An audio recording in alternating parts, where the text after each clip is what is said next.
Sa isang maliit na baryo sa gilid ng dagat, nakatira si Mang Domeng at Aling Sita. Simpleng pamumuhay ang kanilang kinagisnan.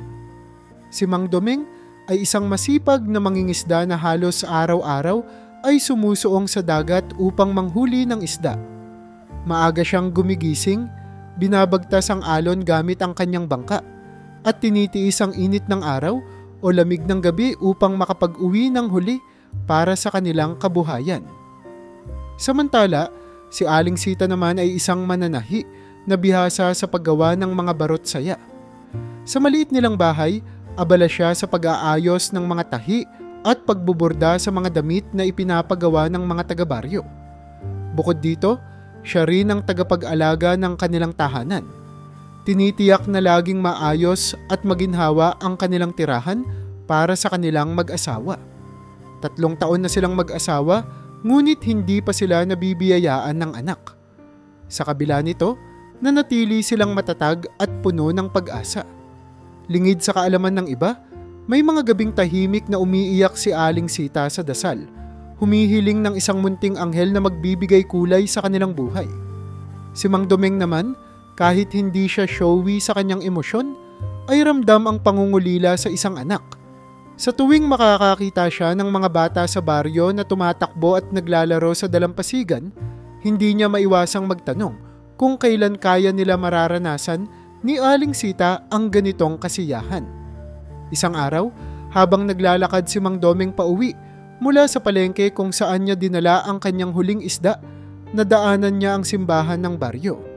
Bigla siyang huminto at pumasok. Tahimik siyang naupo sa harapan ng altar at taimtim na nanalangin. Panginoon, bulong niya, alam kong may plano kayo para sa amin ni Sita. Pero sana, kung maaari, bigyan niyo kami ng anak. Kahit isa lang. Pangako, aalagaan namin siya ng buong puso. Sa mga sandaling iyon, tila gumaan ang pakiramdam niya. Pag-uwi niya, sinalubong siya ni Aling Sita ng mainit na ngiti. Hindi na sila nag-usap tungkol sa dasal ni Mang Domeng, ngunit parang pareho nilang naramdaman ang panibagong pag-asa. Lumipas ang mga buwan at isang umaga, habang abala si Aling Sita sa pananahi, bigla siyang nakaramdam ng kakaibang pagkahilo. Sa unay binaliwala niya ito, iniisip na baka napagod lang siya sa maghapong trabaho. Ngunit nang magpatuloy ang kanyang nararamdaman, nagpasya siyang magpatingin sa hilot ng baryo. Sa kagalakan ng mag-asawa, ibinalita ng hilot na nagdadalang tao si Aling Sita. Halos hindi makapaniwala si Mang Domeng nang marinig ang balita. Napayakap siya kay Aling Sita, habang ang kanilang mga mata ay napuno ng luha ng kasiyahan. Sa mga sumunod na buwan, abala si Mang Domeng sa pangingisda upang makapag-ipon para sa kanilang magiging anak. Bumili siya ng kahoy at mga pako para sa paggawa ng maliit na duyan. Si Aling Sita naman, sa kabila ng pag-iingat, ay patuloy na nanahi ng mga munting damit para sa kanilang sanggol. Tuwing gabi, magkatabi silang nagdarasal, nagpapasalamat sa biyayang dumating sa kanilang buhay. Pagkaraan ng 9 na buwan, isinilang ang isang malusog na babae. Pinangalanan nila itong Alicia, isang pangalan na puno ng kahulugan para sa kanila. Simbolo ng kanilang pagmamahal at pananampalataya. Nang unang masilayan ni Mang Domeng ang kanyang anak, hindi niya napigilan ang luha. Ang tagal ka naming hinintay, bulong niya habang karga si Alicia. Si Aling Sita naman, kahit pagod, ay hindi maalis ang ngiti sa kanyang muka habang pinagmamasdan ang kanilang munting anghel. Mula sa araw na iyon, nag-iba ang takbo ng kanilang buhay. Ang simpleng bahay nila ay napuno ng halakhak ng bata at pagmamahal ng isang masayang pamilya. Si Alicia ang naging sentro ng kanilang mundo at sa kabila ng simpleng pamumuhay, binuhos nila ang lahat ng kanilang kakayahan para mapalaki siya ng maayos at puno ng pagmamahal.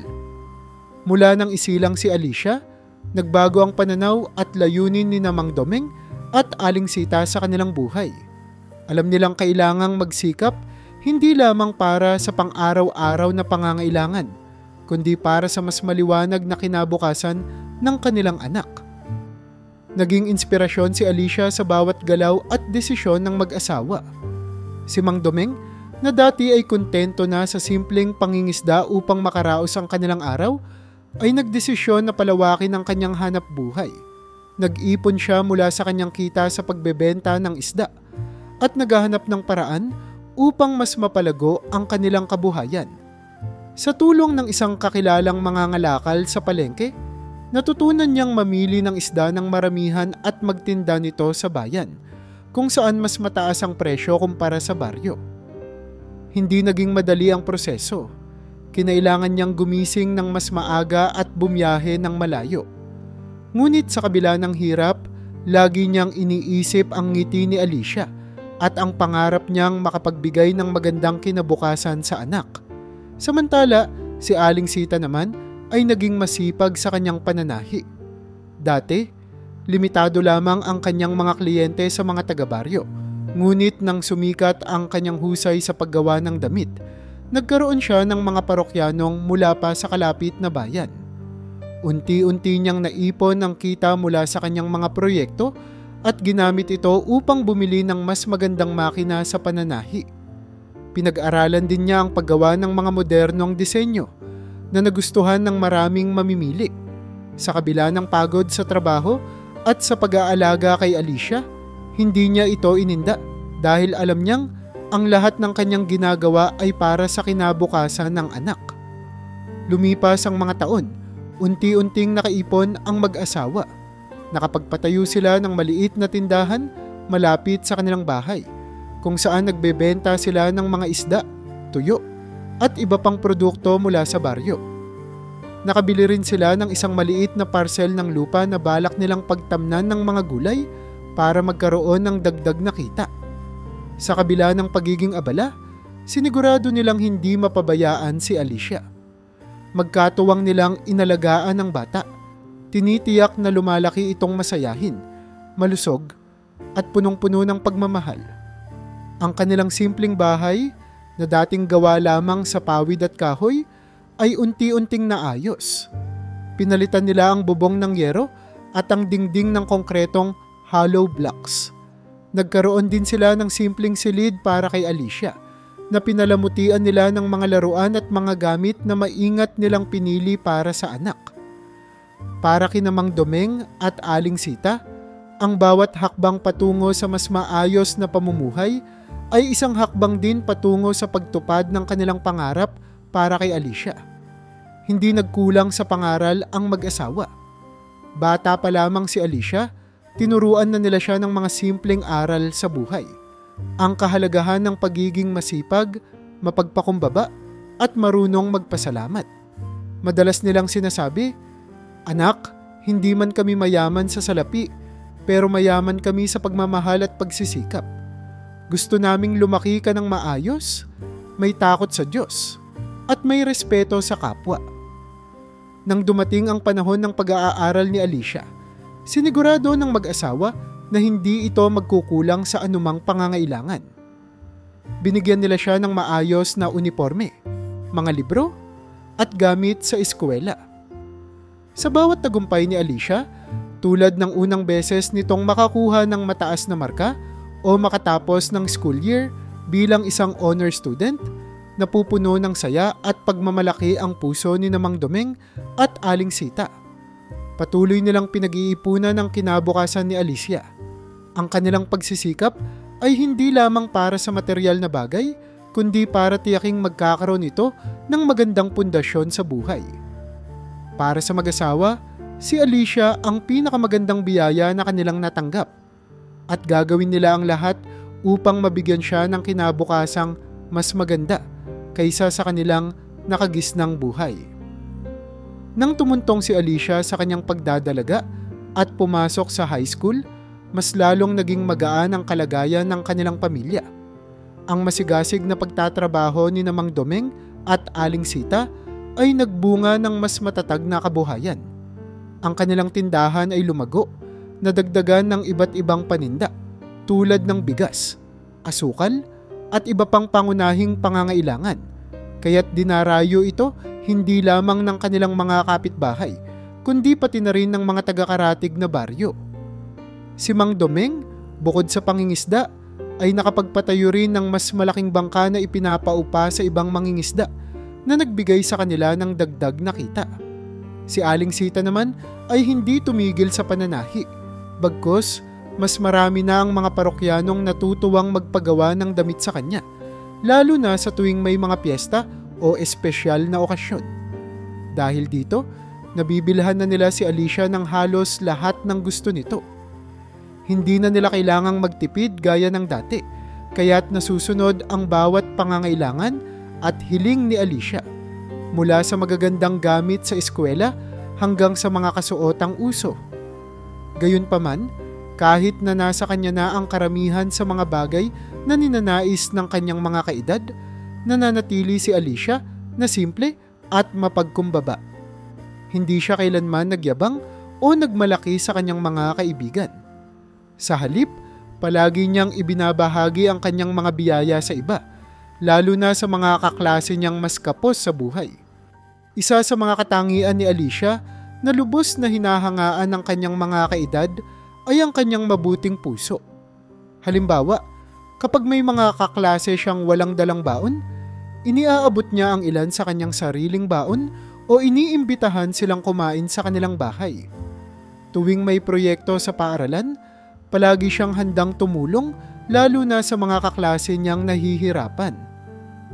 Ang mahalaga, sama-sama tayong makakaraos.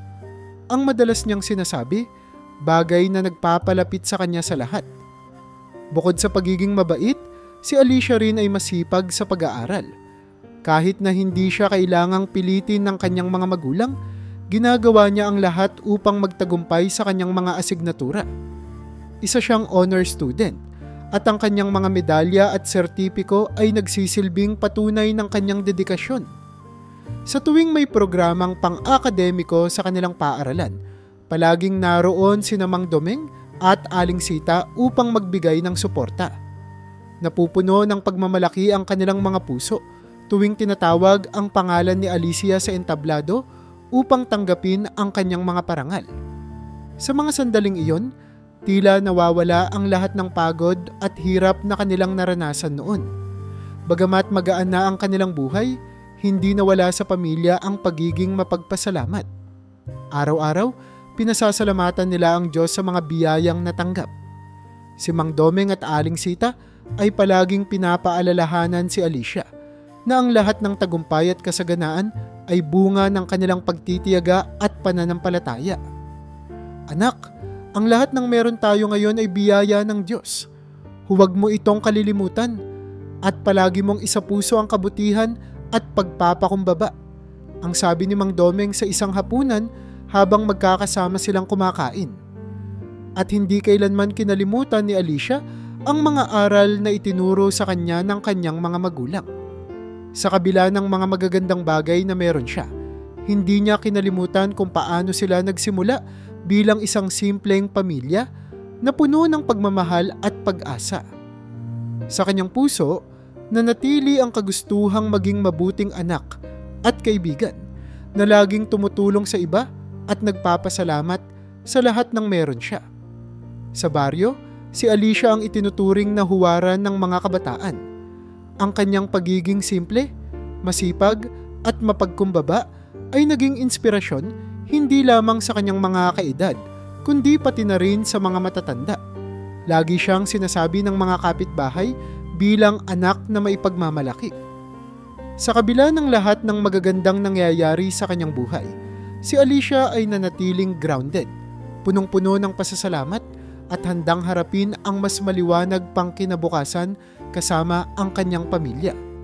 Dahil sa pagiging mabait, masipag at maganda ni Alicia, hindi na nakapagtataka kung maraming mga binatang kaedad niya ang humahanga sa kanya. Sa kanilang baryo, siya ang pinag-uusapan ng marami. Isang dalaga na hindi lamang hinahangaan dahil sa kanyang anyo, kundi pati na rin sa kanyang mabuting kalooban. Madalas siyang makatanggap ng liham mula sa mga binata at hindi rin lingid sa kanya ang paglalapit ng ilan sa kanyang mga kaklase at kapitbahay na may intensyong ipahayag ang kanilang damdamin. May ilan pa ngang nagpupunta sa tindahan ng kanilang pamilya upang bumili ng kung ano-anong bagay kahit na halatang gusto lang nilang makita si Alicia. Sa kabila nito, nananatiling prangka si Alicia. Hindi siya nagpaasa o nagbigay ng maling pag-asa sa sinuman. Sa tuwing may magpapahayag ng damdamin sa kanya, maayos niyang ipapaliwanag ang kanyang posisyon. Salamat sa iyong nararamdaman, pero sa ngayon, gusto ko munang unahin ang pag-aaral at ang mga pangarap ko para sa pamilya namin. Ang kanyang sagot ay laging puno ng respeto at hindi kailanman nagdudulot ng sama ng loob sa iba. Ang pagiging prioridad niya sa kanyang pag-aaral ay isang bagay na labis na hinangaan hindi lamang ng mga binata kundi pati na rin ng kanyang mga guro at kaibigan. Palagi niyang sinasabi, may panahon para sa lahat ng bagay. Sa ngayon, gusto kong suklian ang lahat ng sakripisyo ng mga magulang ko sa pamamagitan ng pag-abot sa aking mga pangarap. Para kay Alicia, ang kanyang edukasyon ay isang mahalagang susi upang makapagbigay ng mas magandang buhay hindi lamang para sa kanyang sarili kundi para rin sa kanyang pamilya. Kahit pa maraming nagpapakita ng interes kay Alicia, hindi ito nakakaapekto sa kanyang pagiging mabuting kaibigan. Ang kanyang pakikitungo sa lahat, mapalalaki man o babae, ay palaging pantay. Walang sino man ang nakaramdam na siya'y nagmamataas o nagbabago ng ugali dahil sa dami ng humahanga sa kanya. Nanatili siyang mapagkumbaba at palakaibigan, kaya't lalo siyang naging kahanga-hanga sa mata ng iba. Minsan, tinanong siya ng kanyang matalik na kaibigan, Alicia, wala ka bang napupusuan kahit isa sa mga binatang naghahabol sa'yo? Ang dami nilang nagkakagusto sa'yo, alam mo. Napatawa si Alicia at sinabing, hindi naman ako nagmamadali. At sa totoo lang, mas iniisip ko pa ngayon kung paano ko masosorpresa si nanay at tatay sa honor roll ko kaysa sa kung sino ang nagkakagusto sa akin. Ang kanyang sagot ay nagpakita ng kanyang pagiging praktikal at maayos sa pagdedesisyon sa buhay. Para kay Alicia, may tamang panahon para sa pag-ibig at hindi ito dapat pagmulan ng pagkalito o pagkasira ng kanyang mga pangarap. Sa halip na magtuon ng pansin sa mga romantikong bagay, mas inuuna niya ang pagpapanday ng kanyang kinabukasan. Isang katangian na mas lalong nagpaakit sa kanyang pagkatao. Habang patuloy siyang nag-aaral at unti-unting natutupad ang kanyang mga pangarap, si Alicia ay nananatiling isang huwaran ng kabataan sa kanilang baryo. Ang kanyang desisyon na unahin ang edukasyon at ang kanyang pamilya ay nagbibigay inspirasyon sa iba na magpursige rin sa kanilang sariling mga layunin. At kahit na may mga binatang naghihintay ng tamang pagkakataon, alam nilang ang paghanga nila kay Alicia ay hindi lamang dahil sa kanyang ganda, kundi dahil sa kanyang malinis na hangarin at matibay na pananaw sa buhay. Sa kabila ng desisyon ni Alicia na unahin ang kanyang pag-aaral at mga pangarap, isang binatang masigasig na nagpaparamdam ng interes sa kanya. Si Ivan Alvarez. Si Ivan ay anak ng kilalang pamilya sa kanilang bayan. Ang mga Alvarez na may malawak na lupain at mga negosyo sa agrikultura. Ang pamilya ni Ivan ay tanyag hindi lamang dahil sa kanilang yaman kundi pati na rin sa kanilang impluwensya sa komunidad. Ang tatay ni Ivan, si Ginoong Isagani Alvarez, ay kilala bilang isang mabuting tao. Matulungin sa mga nangangailangan at magalang sa kahit sino, mayaman man o mahirap. Ngunit ang ina ni Ivan, si Ginang Mirna, ay kabaligtaran.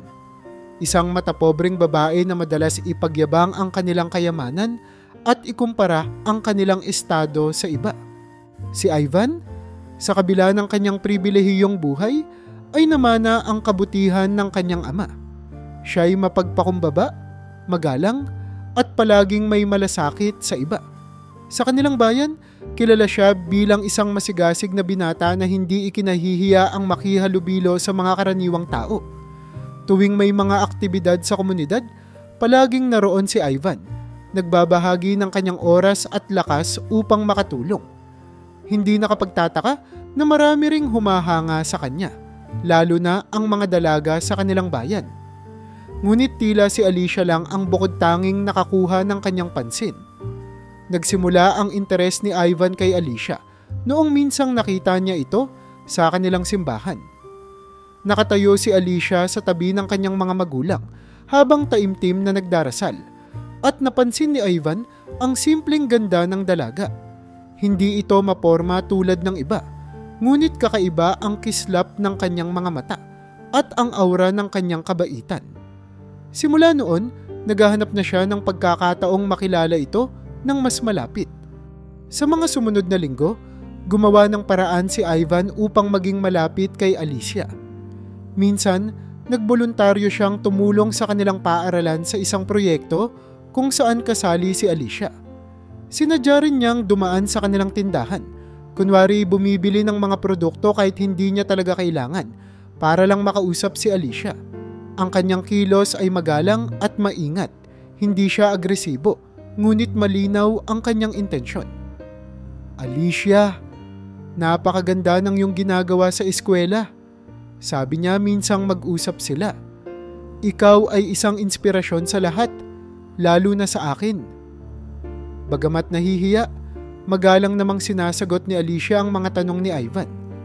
Hindi niya may kakailang mabuti ang ugali ng binata, ngunit nanatili siya sa kanyang desisyong huwag muna mag-entertain ng anumang romansa.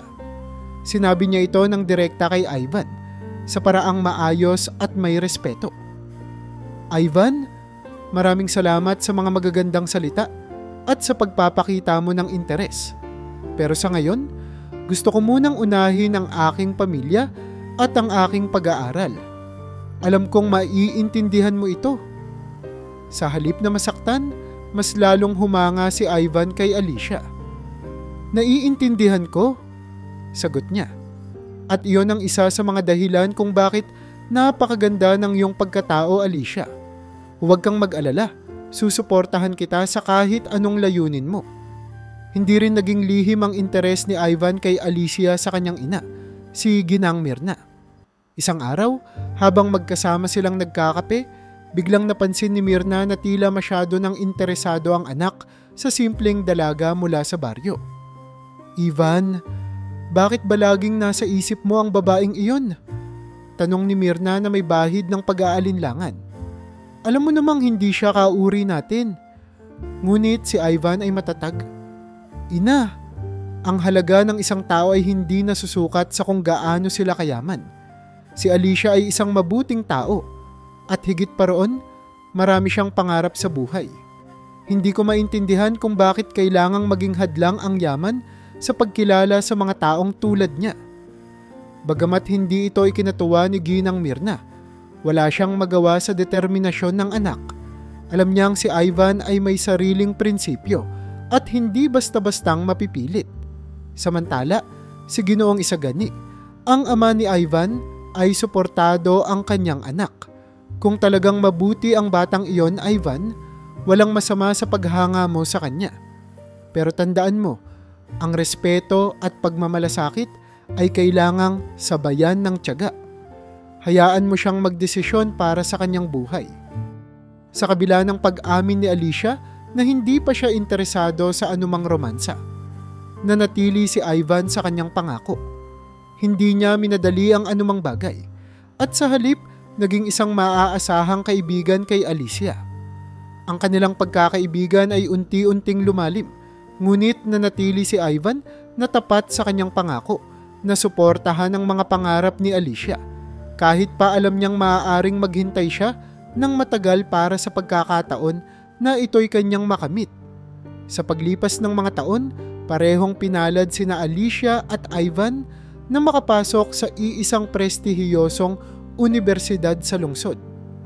Bagamat magkaibang kurso ang kanilang kinuha, si Alicia ay kumuha ng kursong edukasyon upang matupad ang pangarap niyang maging guro, habang si Ivan naman ay nag-aral ng business administration bilang paghahanda sa pamamahala ng negosyo ng kanilang pamilya. Pareho silang naging aktibo sa mga organisasyon at proyekto sa paaralan. Nagkataon din na may ilang asignaturang pareho nilang kinuha bilang bahagi ng kanilang general education requirements. kaya naging magkaklase sila sa ilang subjects. Sa universidad, unti-unting naging mas malapit ang kanilang koneksyon at pagkakaibigan. Si Alicia, na noon ay medyo naiilang sa atensyon ni Ivan, ay mas naging komportable sa pakikitungo sa binata. Napansin niya ang pagiging masayahin, matalino, at mapagkakatiwalaang kaibigan nito. Samantala, si Ivan naman ay nanatiling consistent sa kanyang mabuting ugali at respeto kay Alicia. Hindi niya kailanman sinubukan na pilitin si Alicia na pansinin ang kanyang romantikong damdamin. Sa halip, hinayaan niyang ang kanilang pagkakaibigan ang maging pundasyon ng anumang maaaring mangyari sa hinaharap. Madalas silang magkasama sa mga proyekto sa klase at dito lalo nilang nakilala ang isa't isa. Sa tuwing may group work, palaging nagtutulungan ang dalawa. Si Alicia ang nagbibigay ng istruktura at plano sa gawain, habang si Ivan ang sumusuporta at gumagawa ng mga bagay na kailangan ng effort at networking. Isang beses, nang sila'y magkasama sa isang community outreach program na bahagi ng kanilang school project, mas nakita ni Alicia ang malasakit ni Ivan sa iba. Habang tumutulong sila sa pagtuturo sa mga bata mula sa mahirap na komunidad, nakita niya kung gaano kaseryoso si Ivan sa pagbibigay ng serbisyo. "Napaka-praktikal mo, Ivan," minsang sabi ni Alicia habang pinapanood niya ang binata na nagtuturo ng simpleng aritmetika sa mga bata. "Hindi ko akalaing kaya mo ring maging guro." Ngumiti lamang si Ivan. "Ikaw ang inspirasyon ko rito, Alicia. Ang pagiging guro mo ang nagpakita sa akin na ang pagtulong sa iba ay higit pa sa pagbibigay ng donasyon. Ito ay ang pagbabahagi ng oras at kaalaman." Sa bawat pagkakataong magkasama sila, unti-unti ring napansin ni Alicia ang katatagan ni Ivan sa kanyang damdamin. Hindi ito nagmamadali, hindi rin siya sinusubukang ipilit. Sa halip, si Ivan ay palaging nariyan bilang kaibigan, laging handang tumulong o makinig kapag kailangan niya ng suporta. Kahit pa magulo ang mundo ng kolehiyo, mga exams, thesis, at minsan ay personal na problema, si Ivan ang isa sa mga taong lagi niyang maaasahan. Isang araw, habang magkasama sila sa kantin, biglang nabanggit ni Ivan ang kanyang nararamdaman, ngunit sa paraang puno ng respeto. "Alam kong sinabi mo noon na gusto mong unahin ang mga pangarap mo at naiintindihan ko iyon. Pero gusto ko lang sabihin, Alicia, na hindi nagbago ang nararamdaman ko. Ngunit masaya ako kung anuman ang mayroon tayo ngayon. Ang pagkakaibigan natin ay higit pa sa inaasahan ko." Sandaling natahimik si Alicia. Alam niyang totoo ang sinabi ni Ivan at hindi niya maitanggi ang paggalang at paghanga niya sa binata. Ngunit nanatili siya sa kanyang paninindigan. "Ivan, gusto ko lang maging totoo sa iyo. Mahalaga ka sa akin at nagpapasalamat ako sa lahat ng suporta mo. Pero sa ngayon, ang focus ko pa rin ay ang mga pangarap ko para sa pamilya ko. Sana, maiintindihan mo iyon." Tumango si Ivan at ngumiti. "Alicia, hindi kita minamadali. Ang mahalaga, masaya ka at natutupad mo ang mga pangarap mo. Susuportahan kita sa lahat ng iyon." Simula noon, naging mas malapit pa ang kanilang pagkakaibigan. Patuloy silang nagtutulungan sa kanilang mga gawain sa unibersidad at sa mga proyekto sa komunidad. Si Ivan ay nanatiling masaya na mapalapit kay Alicia kahit hindi pa handa ang dalaga para sa romantikong relasyon. Sa bawat araw na magkasama sila, lalong lumalim ang kanilang paggalang at tiwala sa isa't isa. Habang papalapit ang pagtatapos ng kanilang pag-aaral, pareho nilang naramdaman na ang kanilang ugnayan ay mas matibay kaysa sa dati. Hindi pa nila alam kung saan hahantong ang kanilang mga landas pagkatapos ng kolehiyo, ngunit malinaw na ang kanilang koneksyon. Bilang magkaibigan o maaaring higit pa sa hinaharap ay isang bagay na hindi nila kailanman isusuko. Habang patuloy na lumalalim ang pagkakaibigan ni na Alicia at Ivan sa unibersidad, unti-unti ring nagbago ang damdamin ni Alicia para sa binata. Sa bawat araw na magkasama sila, sa mga proyekto, pag-aaral, at mga simpleng usapan. Mas nakikita ni Alicia ang tunay na pagkatao ni Ivan. Napagtanto niya na ang kabutihan, malasakit, at respeto ni Ivan sa kanya ay hindi lamang panandalian. Hindi lamang ito isang paghanga. Ito ay isang damdaming sinamahan ng mahabang panahon ng pagtitiyaga, suporta, at pagkakaibigan. Naging malaki ang impluwensya ni Ivan sa buhay ni Alicia sa kolehiyo. Hindi lang siya isang kaibigan o katuwang sa mga gawain, kundi isang taong palaging nagpaparamdam sa kanya na kaya niyang abutin ang kanyang mga pangarap. Minsan, sa kalagitnaan ng isang mahirap na semester, halos sumuko na si Alicia dahil sa dami ng responsibilidad, mga exams, research papers, at community projects. Pero si Ivan ang palaging naroon upang magbigay ng lakas ng loob. Kaya mo yan, Alicia. Mas malaki pa ang mga hamong nalampasan mo. At nandito lang ako para tumulong sa anumang paraan. Dahil dito, nagising ang puso ni Alicia sa damdaming hindi niya inaasahan. Hindi niya maikakaila na nagsimula na rin siyang magkagusto kay Ivan. Hindi ito isang biglaang desisyon. Ito ay resulta ng maraming taon ng kanilang pagkakaibigan at koneksyon. Naramdaman niya ang sincerity ni Ivan, ang kanyang dedikasyon hindi lamang sa kanya kundi sa mga pangarap nilang dalawa. Naisip ni Alicia na si Ivan ay hindi lamang isang kaibigan kundi isang tao na maaaring maging bahagi ng kanyang mas malaking kwento. Bago ang kanilang huling semester sa kolehiyo, nagkaroon ng espesyal na pagkakataon na nagdala sa kanila sa isang mas malalim na pag-uusap. Magkasama silang nagtatrabaho sa isang thesis project at habang nasa gitna ng mahabang gabi ng pagsusulat sa library, biglang nagtanong si Ivan, "Alicia, naiisip mo ba kung ano ang gagawin mo pagkatapos ng kolehiyo? Ano ang plano mo?" Napaisip si Alicia at ngumiti. "Gusto kong maging guro sa baryo natin. Gusto kong magturo sa mga bata roon para maibalik ko sa komunidad ang mga biyayang natanggap ko. Paano naman ikaw?" Sumagot si Ivan nang may bahagyang kaba sa kanyang boses.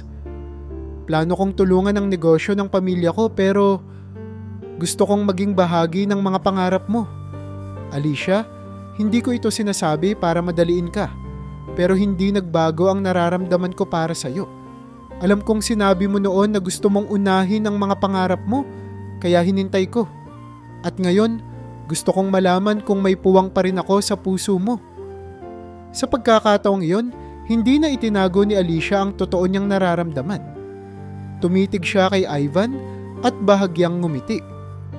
"Ivan, hindi ko alam kung kailan nagsimula, pero unti-unti kong naramdaman na mahalaga ka sa akin, hindi lang bilang kaibigan.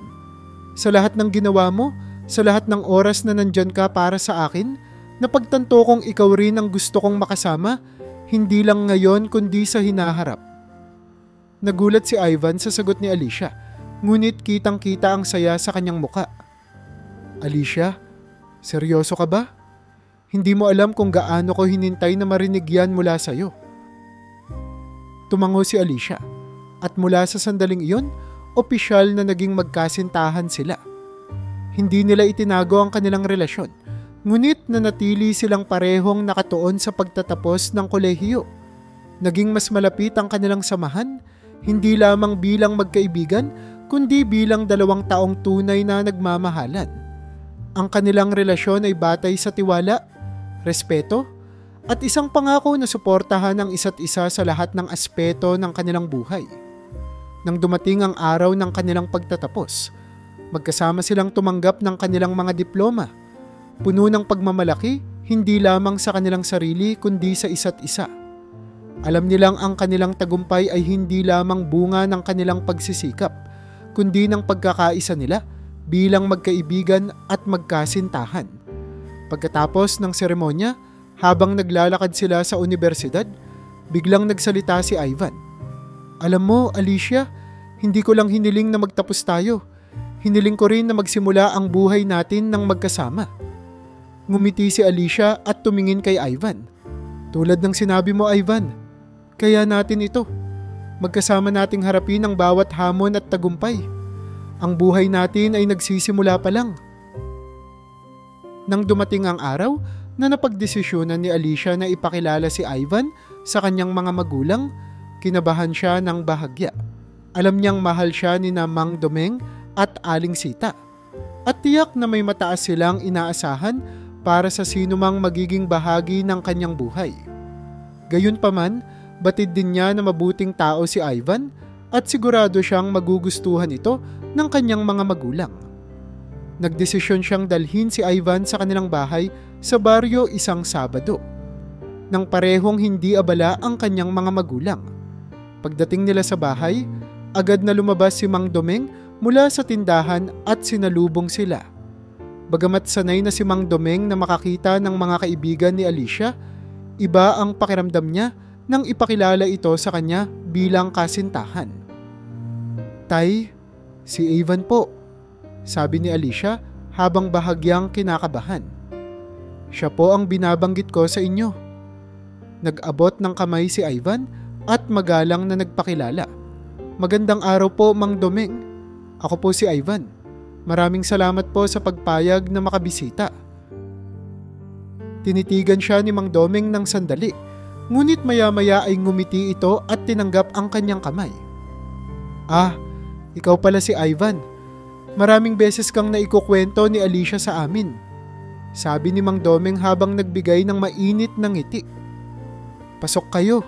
Sigurado akong nagluto na si Sita ng masarap na merienda." Pagpasok nila sa bahay, sinalubong sila ni Aling Sita na may dala ng kakanin sa mesa. Magalang na binati ni Ivan si Aling Sita at nag-abot pa ng dala niyang regalo. Isang basket ng sariwang prutas at tsokolate na inuwi niya mula sa lungsod. "Maraming salamat po sa pagtanggap sa akin sa inyong tahanan, Aling Sita. Isa pong karangalan na makilala kayo," sabi ni Ivan. Agad namang natuwa si Aling Sita. "Ay, hindi mo na sana pinagod ang sarili mo, anak. Pero salamat.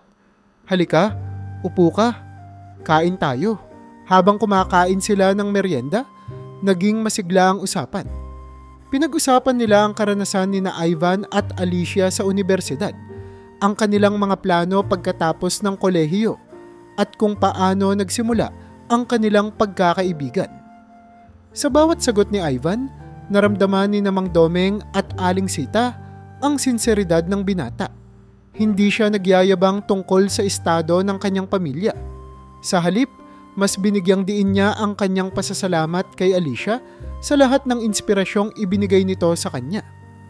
Habang tumatagal ang kanilang usapan, mas lalo silang humanga kay Ivan. Napansin ni Mang Domeng ang pagiging magalang at tapat nito. "Ivan, hindi ko akalaing may anak pala si Ginoong Alvarez na tulad mo. Matagal ko nang naririnig ang pangalan ng pamilya nyo, pero ngayon ko lang nalaman na may ganito kang kabuting puso," sabi ni Mang Domeng habang naglalagay ng dagdag na kape sa tasa ni Ivan. Ngumiti si Ivan at sumagot ng may kababaang loob. "Maraming salamat po, Mang Domeng. Utang ko po sa aking ama ang pagiging mapagpakumbaba. Lagi niyang sinasabi na ang tunay na halaga ng tao ay hindi nakikita sa yaman, kundi sa kung paano siya nakikitungo sa iba. Dahil dito, mas lalo pang napalapit ang loob ni Mang Domeng at Aling Sita kay Ivan. Hindi nila nakita ang kayabangan o kahit anong masamang ugali sa binata. Sa halip, nakita nila ang sinserong intensyon nito sa kanilang nag-iisang anak. Naging masaya ang hapon, puno ng tawanan at kwentuhan. At bago sila umalis, sinabi ni Mang Domeng kay Ivan, "Anak, mabigat sa puso namin ni Sita na hayaang magkaroon ng espesyal na tao sa buhay ni Alicia. Pero ngayon ko lang naramdaman na nasa mabuting kamay siya. Salamat at pinapakita mo sa amin na mahalaga siya sa iyo." Tumango si Ivan, halatang tinamaan ng emosyon. "Maraming salamat po sa pagtanggap niyo sa akin, Mang Domeng, Aling Sita.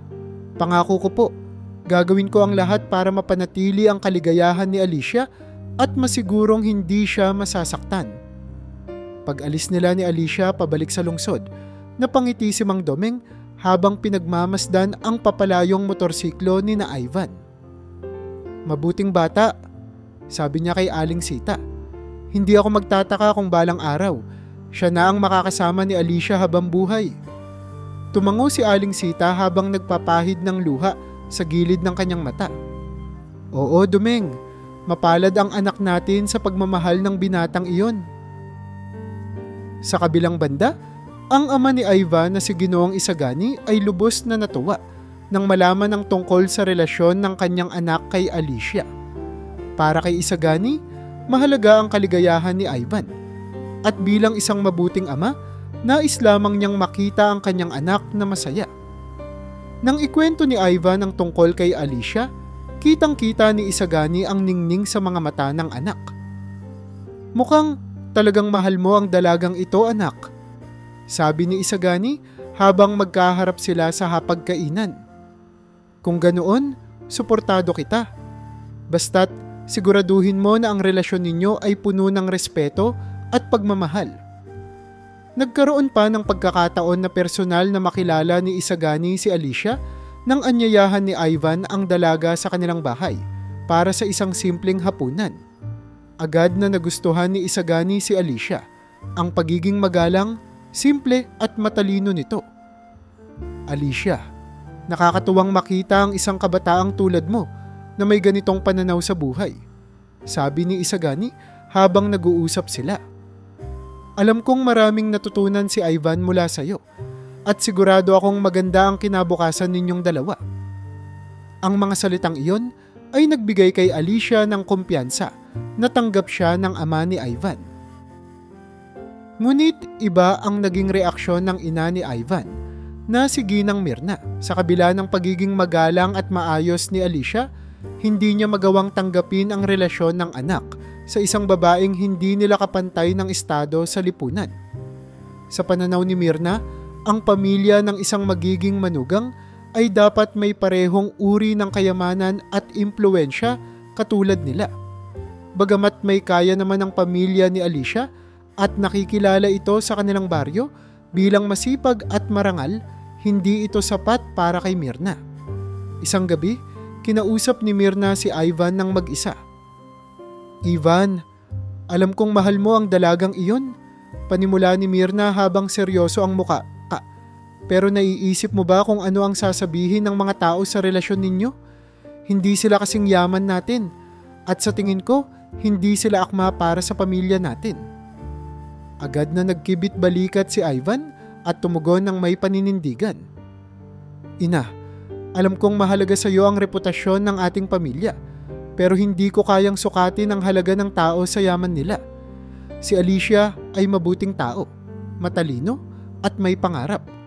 Hindi mo ba nakikita kung gaano siya kahalaga sa akin? Hindi siya tulad ng ibang tao na nakatingin lang sa estado ng buhay." "Pero Ivan," sagot ni Mirna, "may mga bagay na mas mahalaga kaysa sa pagmamahal, tulad ng pagkakapantay ng pamilya. Kung gusto mo ng maayos na buhay, kailangan mong piliin ang taong maaaring magdala ng higit na karangalan sa ating pangalan." Hindi napigilan ni Ivan ang pagtaas ng kanyang boses. "Ina, higit pa sa pangalan o kayamanan ang mahalaga sa akin. Kung hindi mo matatanggap si Alicia, hindi ko mababago ang nararamdaman ko para sa kanya. Siya ang mahal ko at wala akong balak na sumunod sa mga pamantayang hindi ko pinaniniwalaan." Sa kabila ng pagtatalo, nanatiling matigas si Mirna sa kanyang opinyon. Ngunit sa parehong paraan, nanatiling matatag si Ivan sa kanyang pagmamahal kay Alicia.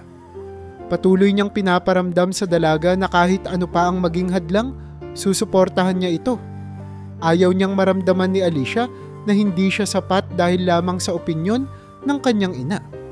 Samantala, si Isagani, na tahimik na nakikinig sa usapan ng mag-ina, kinausap si Mirna nang sila'y magkasarilinan. "Mirna, hindi mo ba nakikita kung gaano kasaya si Ivan kay Alicia? Hindi mo ba naisip na ang tunay na yaman ng isang tao ay nasa kanilang ugali at karakter, hindi sa kanilang kayamanan? Alam kong gusto mo ng pinakamahusay para kay Ivan, pero sa pagkakataong ito, hayaan mo siyang magdesisyon para sa sarili niyang kaligayahan."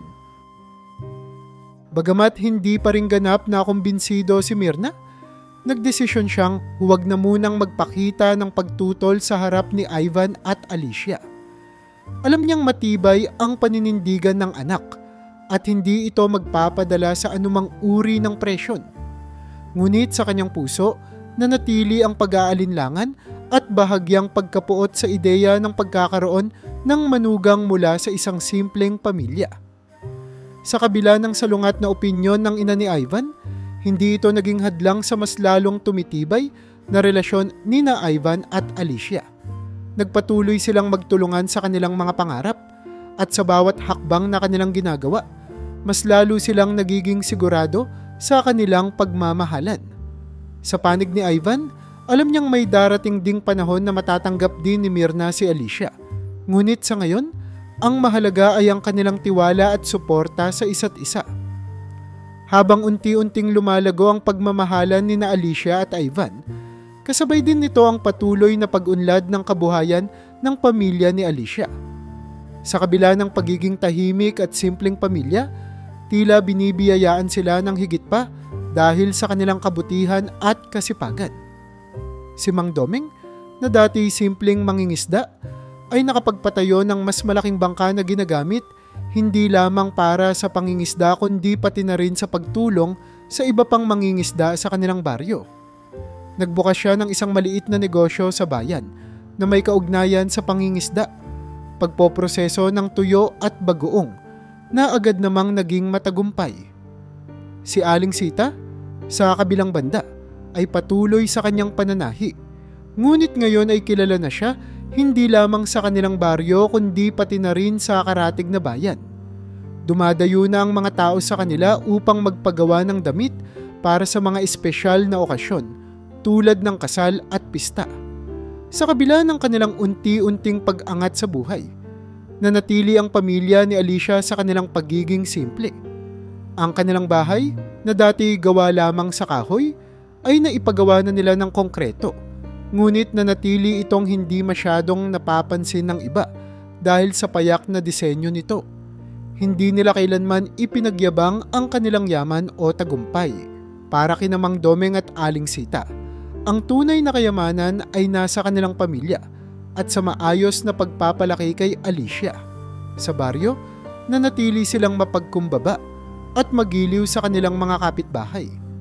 Kahit na mas malaki na ang kanilang kita, hindi nila kailanman kinalimutan ang mga taong tumulong sa kanila noong nagsisimula pa lamang sila. Tuwing may nangangailangan, laging bukas ang kanilang tahanan sa pagbibigay ng tulong. Kapag may kapwa mangingisda na nagkaproblema sa bangka o kapag may mga kababaihan na nangangailangan ng pananahi para sa mga pangangailangan sa eskwela ng kanilang anak, si Mang Doming at Aling Sita ang unang nag-aabot ng suporta.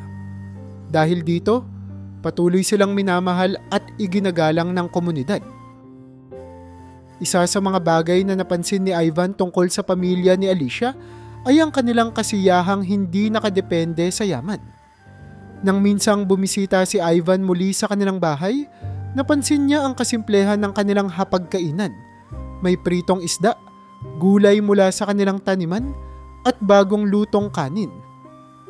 Ivan, pasensya na at ito lang ang naihain namin, sabi ni Aling Sita na tila nahihiya.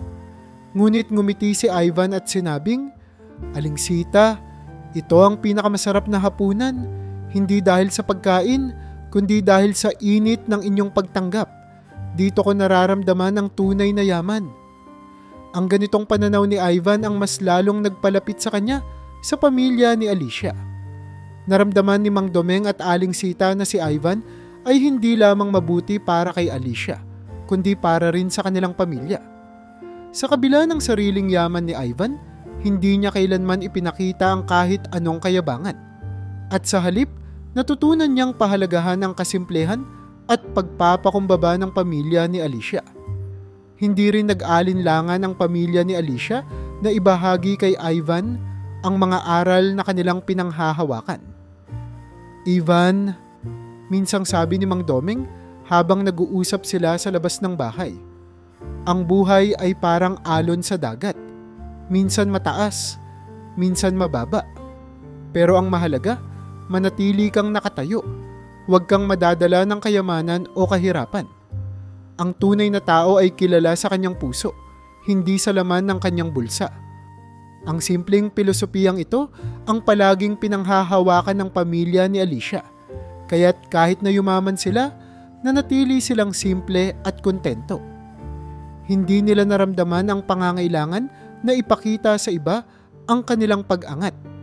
Para sa kanila, ang mahalaga ay ang kanilang sariling kaligayahan at pagkakaisa bilang pamilya. Ang mga karagdagang biyayang natatanggap nila ay tinitingnan nila bilang oportunidad upang higit pang makatulong sa iba at upang masiguro ang magandang kinabukasan ni Alicia. Habang patuloy silang umaangat, nananatili silang mapagkumbaba at ito ang lalong nagpatibay ng respeto ng komunidad sa kanila. Ang pag-angat ng kanilang buhay ay hindi maingay o puno ng pagbubunyi. Ito'y isang tahimik na tagumpay na sila lamang ang nakaalam. At yun ang bagay na talagang pinahahalagahan nila. Ito rin ang dahilan kung bakit, sa kabila ng pag-aalinlangan ni Ginang Mirna, unti-unti ring natutunan ni Ivan na ipakita sa kanyang ina ang kagandahan ng pagiging simple. Ina, minsang sabi ni Ivan, ang pamilya ni Alicia ay hindi mayaman tulad natin, pero mayaman sila sa pagmamahal at kabutihan. Sa tingin ko, iyon ang mas mahalaga sa buhay. Sa huli, ang pamilya ni Alicia ay nanatiling inspirasyon para kay Ivan at Alicia sa kung paano dapat harapin ang buhay. Na sa kabila ng kayamanan o hirap, ang pagiging mabuti at mapagkumbaba ay ang tunay na yaman. Sa paglipas ng panahon, kahit na maraming beses nang sinubukan ni na Ivan at Alicia na makuha ang loob ni Ginang Mirna, nanatili ang pag-aalinlangan at pagtutol nito sa kanilang relasyon. Sa kabila ng kanilang mga pagsisikap, mula sa magalang na pakikipag-usap ni Alicia hanggang sa paghingi ni Ivan ng kanyang suporta, tila hindi nagbabago ang isip ni Mirna. Para sa kanya, hindi maaalis ang agwat sa pagitan ng kanilang estado sa buhay at hindi niya matanggap na ang kanyang anak na mula sa isang kilalang mayamang pamilya ay magpapakasal sa isang simpleng babae tulad ni Alicia. Dahil dito, nagdesisyon si Ivan at Alicia na magpatuloy na lamang sa kanilang pagmamahalan kahit na hindi pa buo ang suporta ng ina ni Ivan. Sa kabila ng lahat, alam nilang mahal nila ang isa't isa at nire-respeto nila ang kanilang sariling mga desisyon. Si Ginoong Isagani naman, bilang isang mapagpatawad at makatuwirang tao, ay nanatiling nasa panig nila at patuloy na pinapayuhan si Ivan na manatiling matatag. Dumating ang araw na pinakahihintay ni Ivan, ang kanyang pag-propose kay Alicia. Pinili niyang gawin ito sa isang lugar na espesyal para sa kanila, sa ilalim ng malaking punong akasya sa baryo ni Alicia, kung saan madalas silang mag-usap at magplano para sa kanilang mga pangarap. Habang nakaluhod si Ivan at inilahad ang singsing, napuno ng luha ang mga mata ni Alicia. "Ivan," sabi niya, "ang tagal kong inisip kung paano tayo aabot sa puntong ito. Mahal kita at oo, tanggapin ko ang iyong proposal." Ang kanilang kasunduan para sa kasal ay nagdala ng malaking kasiyahan sa kanilang pamilya at mga kaibigan, maliban kay Ginang Mirna. Nang mabalitaan niya ang proposal, hindi niya napigilang magalit at magsabi ng masasakit na salita kay Ivan. "Ano na lang ang mangyayari sa pangalan ng pamilya natin? Isang simpleng babae ang magiging bahagi ng ating pamilya? Hindi ko matatanggap ito." Tumayo si Ivan sa kanyang desisyon at sumagot ng may paninindigan. "Ina, mahal ko si Alicia. At kung hindi mo kayang suportahan ang aming desisyon, wala na akong magagawa. Pero hindi ko hahayaang sirain mo ang kaligayahan namin." Noong una, si Alicia ay pilit na umiiwas sa gulo. Nais niyang manatiling magalang kay Mirna sa kabila ng mga pagtutol nito. Gayunpaman, habang tumatagal, unti-unti nang nararamdaman ni Alicia ang tindi ng paninira at pananaray ni Mirna. Sa tuwing magkikita sila, laging may pasaring si Mirna tungkol sa pagiging hindi karapat-dapat ni Alicia. Minsan, sinabi pa nito sa harap ng ibang tao, "Mabutit napakabait ng anak ko. Kahit sino pa ang pakasalan niya, kaya niyang buhusan ng yaman ng kahit sino." Bagamat masakit, sinikap ni Alicia na huwag pansinin ang mga ganitong salita. Ngunit habang tumatagal, lumalala ang sitwasyon. Sa mga pagtitipon ng pamilya, si Alicia ay madalas napupunta sa gitna ng mga mapanirang komento ni Myrna.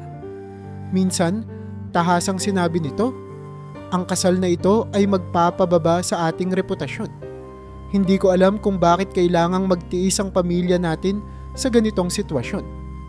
Sa puntong iyon, kahit si Ginoong Isagani ay hindi na napigilan ang kanyang galit.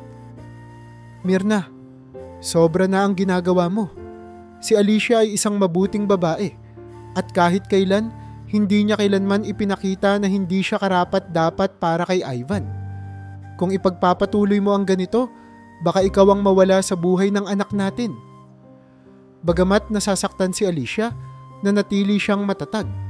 Sinabi niya kay Ivan, "Ivan, alam kong mahirap ito para sa'yo, pero mahal kita at hindi ko hahayaang ang mga sinasabi ng iba ang maging dahilan para sumuko tayo." Tumugon naman si Ivan, "Alicia, alam ko kung gaano kakahirap para sa lahat ng ito, pero kasama mo ako. Hindi kita iiwan at gagawin ko ang lahat upang protektahan ka." Nagpatuloy ang kanilang plano para sa kasal, kahit na nanatili ang tensyon sa pagitan nila at ni Myrna. Sa kabila ng mga balakid, ang kanilang pagmamahalan ang naging sandigan nila upang ipagpatuloy ang kanilang laban. Si Alicia ay nanatiling magalang at hindi kailanman lumaban ng masasakit na salita. Ngunit sa bawat pagkakataon, ipinakita niya kay Myrna na ang tunay na halaga ng tao ay hindi nakabase sa yaman, kundi sa kanilang kabutihan at pagmamahal. Si Ivan naman ay nanatiling matatag sa kanyang panig kay Alicia. Pinatunayan sa kanyang ina na ang desisyon niya ay hindi magbabago. Ang kanilang relasyon ay isang malaking hamon, ngunit pinatibay din ito ng kanilang pagmamahalan, pagtitiyaga at pananalig sa isa't isa. Bagamat hindi nila kontrolado ang opinyon ni Myrna, alam nilang ang mahalaga ay ang kanilang respeto at pagmamahal sa isa't isa.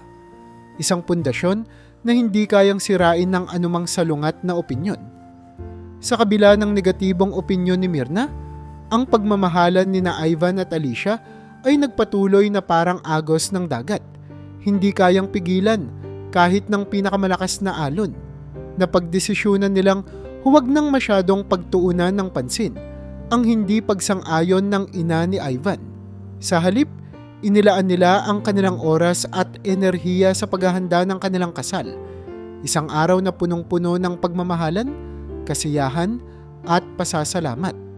Ang kanilang piniling venue ay sa tabing dagat, isang lugar na espesyal sa kanilang puso. Ito ang parehong tanawin kung saan maraming beses nilang napag-usapan ang kanilang mga pangarap at hinaharap.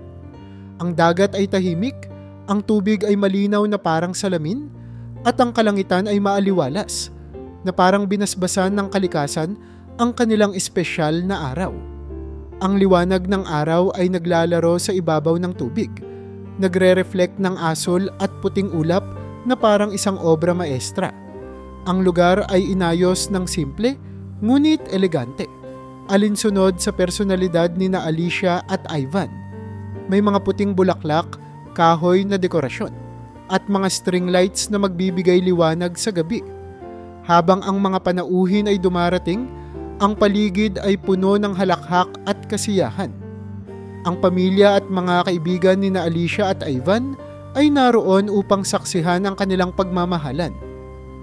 Si Mang Domeng at Aling Sita, na nakasuot ng simpleng ngunit maayos na damit, ay hindi mapigilang maiyak habang pinagmamasdan ang kanilang nag-iisang anak na nasa gitna ng kanyang pinapangarap na araw. Si Ginoong Isagani, sa kabila ng tensyon sa pagitan ng kanyang asawa at ng relasyon ni na Ivan at Alicia, ay nariyan upang magbigay ng buong suporta. Tahimik niyang pinagmamasdan si Ivan habang naghahanda ito sa kanyang kwarto. Pinupuno ng pagmamalaki ang kanyang puso. Si Ginang Mirna, bagamat naroon, ay nanatiling malamig ang ekspresyon.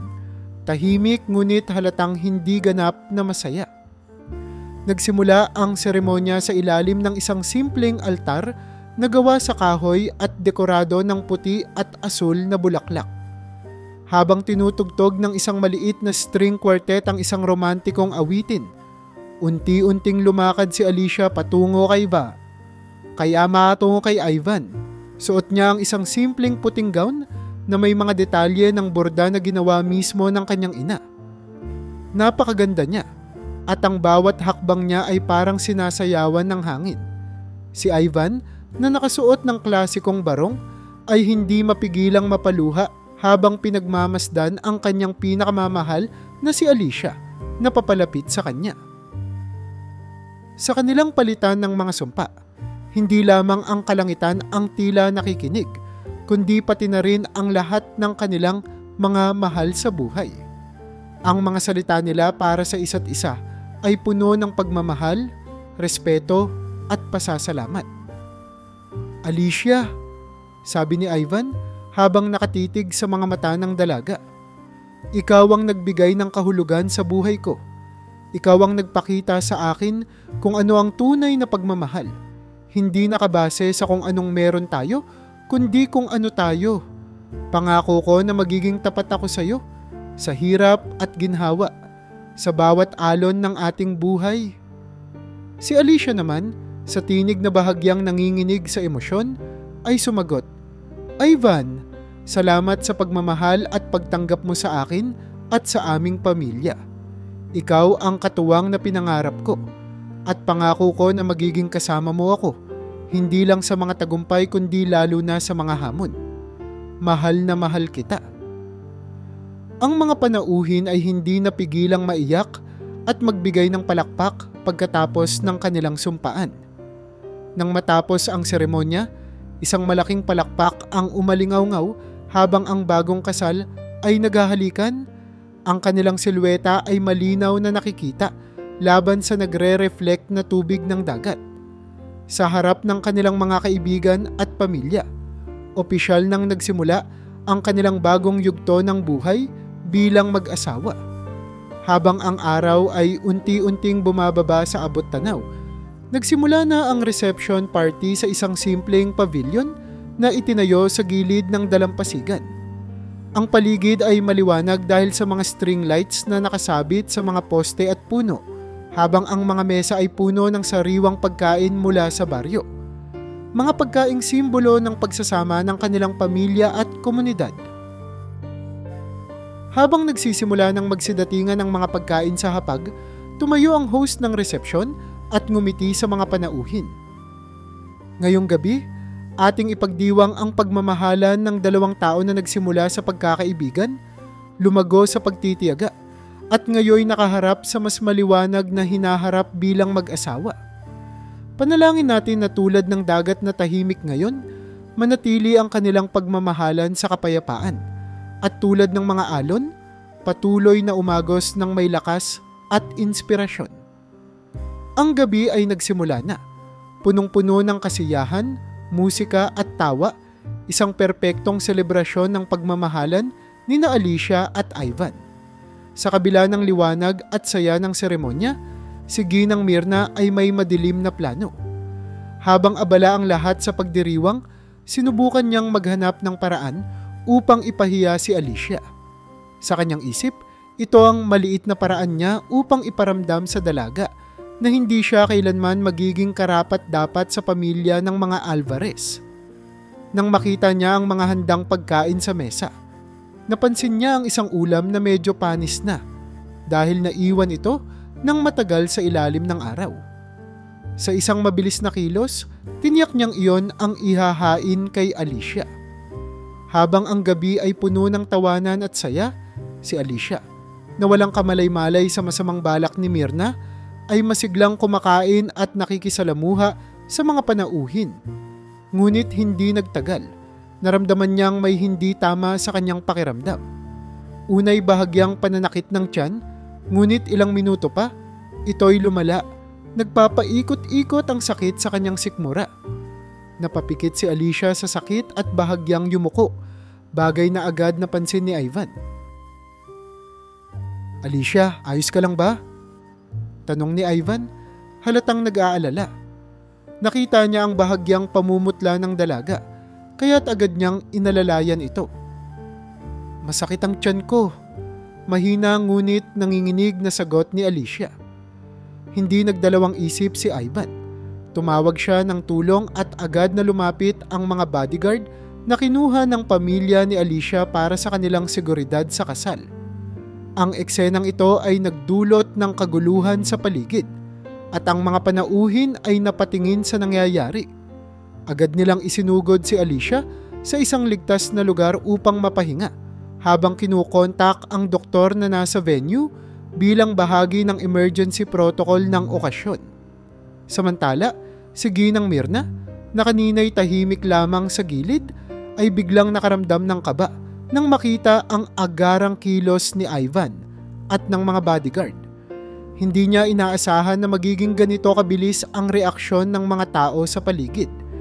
Napansin niyang nagsimulang mag-usap ang ilan sa mga panauhin, nagtatanong kung ano ang nangyari. Habang pinagmamasdan niya ang eksena, napansin niyang si Ivan ay tahasang nagpakita ng matinding proteksyon kay Alicia, bagay na hindi niya maipagkaila na nakakaantig sa iba. Mirna, ano itong nangyayari? Tanong ni Isagani na lumapit sa kanya.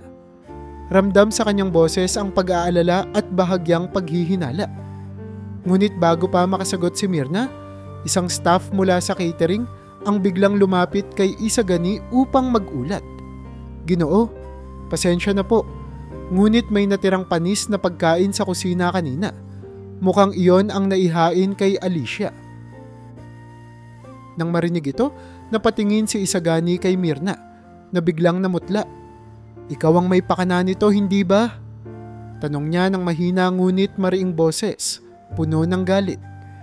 Hindi sumagot si Mirna, ngunit halata sa kanyang mukha ang pagkabigla at takot. Alam niyang hindi na niya maitatanggi ang kanyang ginawa.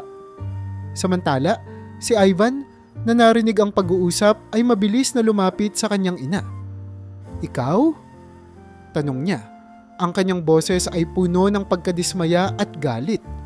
Ina, paano mo nagawang ipahamak si Alicia sa araw ng aming kasal? Anong klaseng ina ang gagawa nito? Napalunok si Mirna, hindi makapagsalita. Ang mga panauhin ay nagsisimula ng mapansin ang tensyon.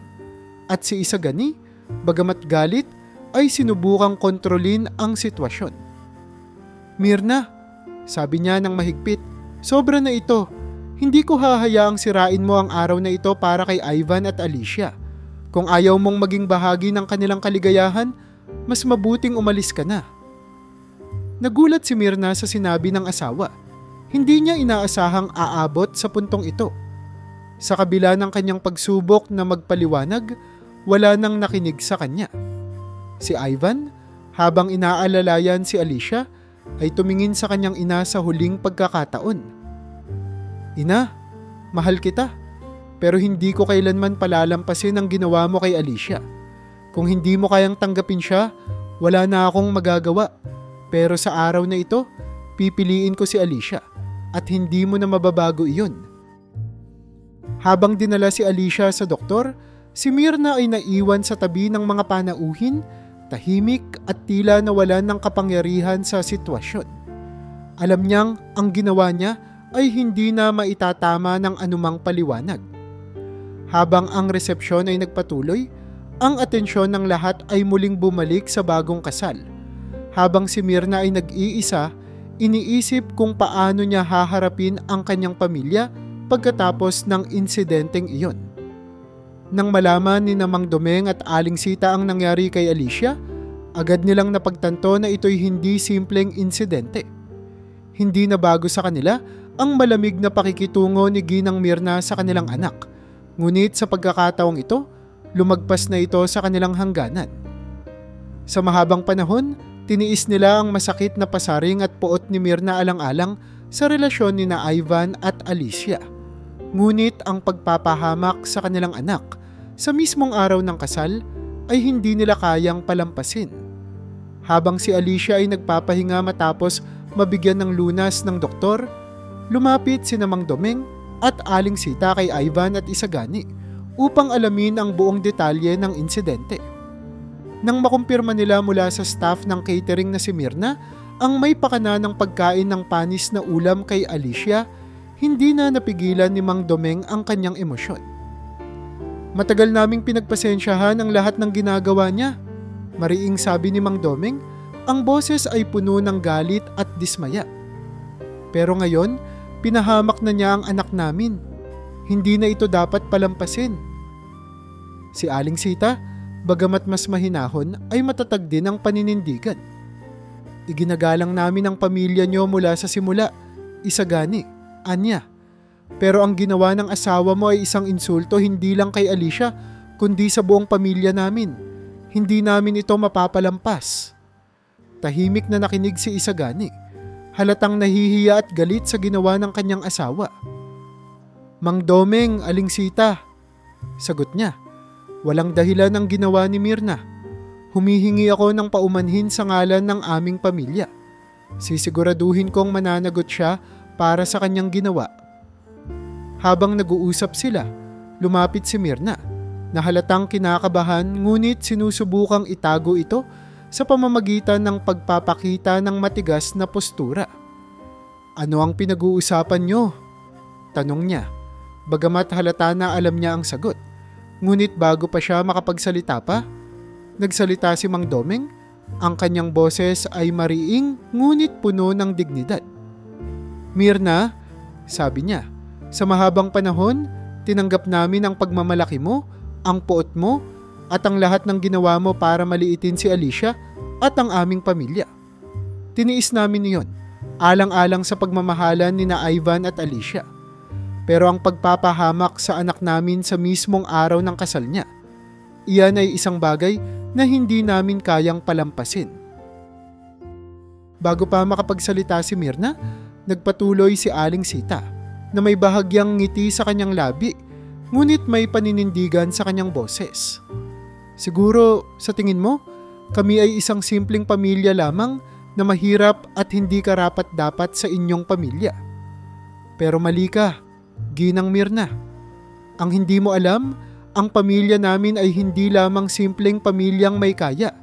Kami ay may impluwensya at kapangyarihan na hindi mo inaakala. Nang marinig ito, tila nablangko ang mukha ni Mirna. Ano ang ibig mong sabihin? Tanong niya, halatang nasindak.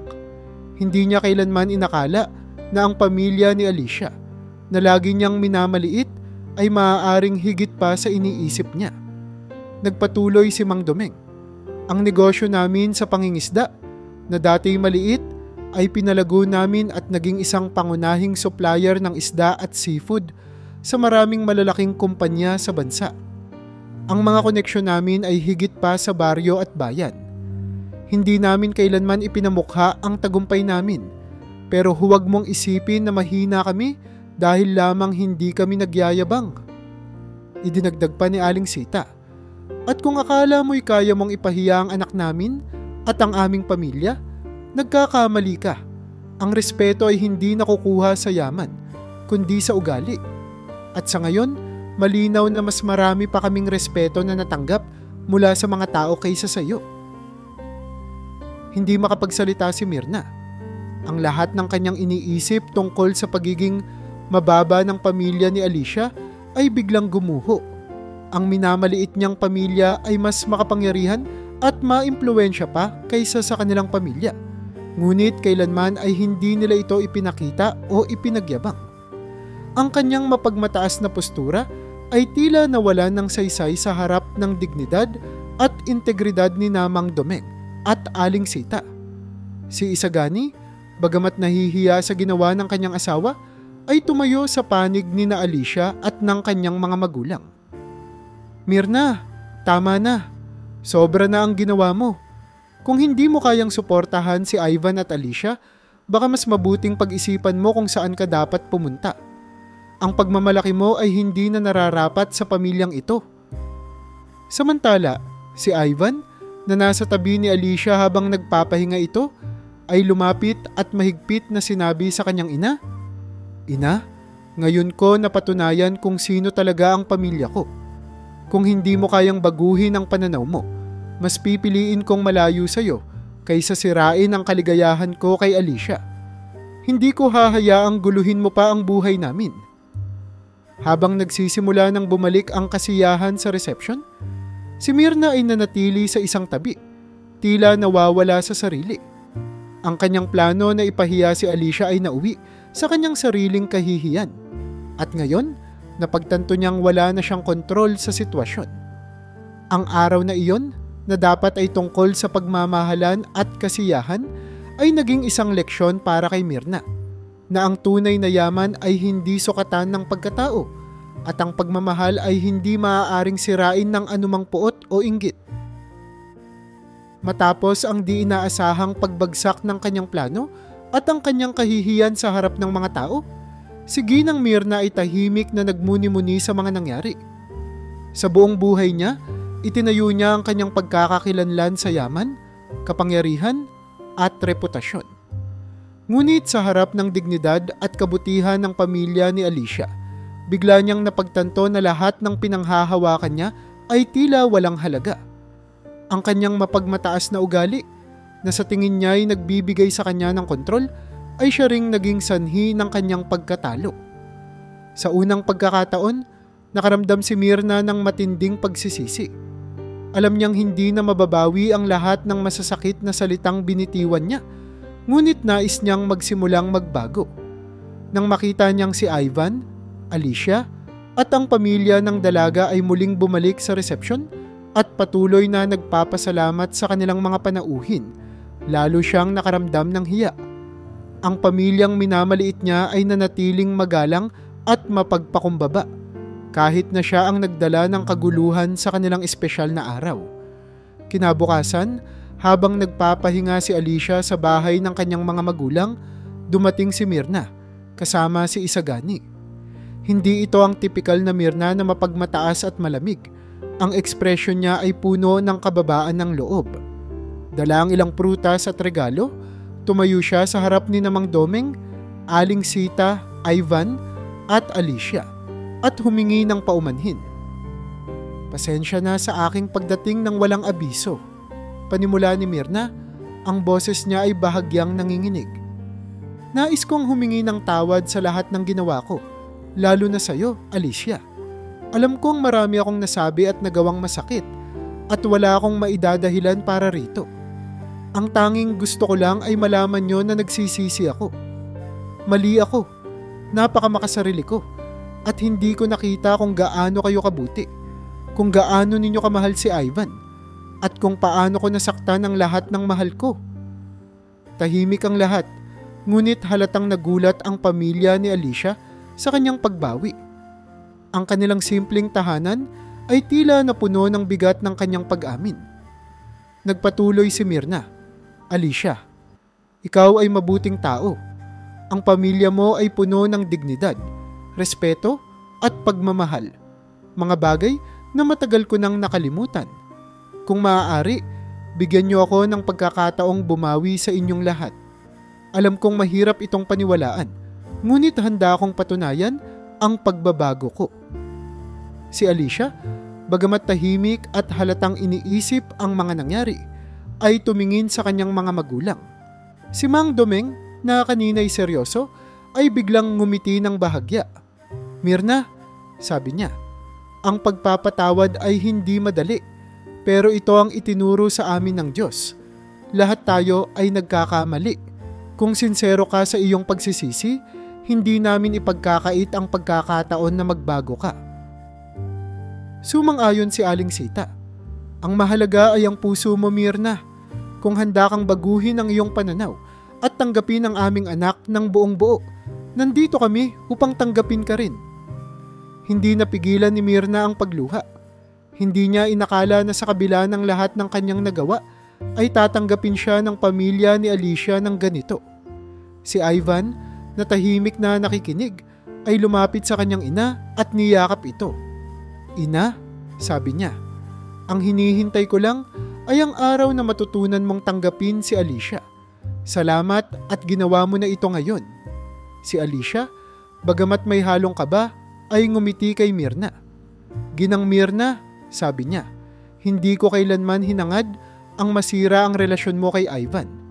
Ang nais ko lang ay mahalin siya at maging bahagi ng kanyang buhay. Salamat sa iyong pag-amin.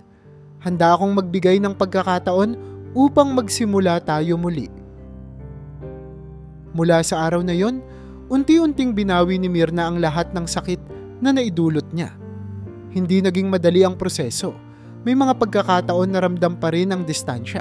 Ngunit ipinakita niya sa bawat kilos na sinsero siya sa kanyang pagbabago. Nagsimula siyang makisali sa mga simpleng aktibidad ng pamilya ni Alicia, tulad ng pagtulong sa tindahan o pagsama sa kanila sa mga simpleng hapunan. Ang kanyang pagiging mapagmataas ay unti-unting napalitan ng pagpapakumbaba. At sa bawat pagkakataon, nagpapasalamat siya sa pamilya ni Alicia sa pagbibigay ng espasyo para sa kanyang pagbabago. Sa bawat araw na lumilipas, naramdaman ni Myrna na siya mismo ang nagbago. At higit sa lahat, natutunan niyang yakapin ang pagiging simple ng pamilya ni Alicia. Sa huli, lubos niyang pinasalamatan si Alicia at ang kanyang pamilya sa kanilang mapagpatawad na puso. Hindi ko alam kung paano kayo naging ganito kabait, sabi ni Myrna minsang kausap si Aling Sita. Salamat sa pagtanggap sa akin kahit na alam kong hindi ko ito karapat-dapat. At mula noon, ang relasyon ni Myrna kay Ivan, Alicia, at sa pamilya nito ay unti-unting bumalik sa maayos.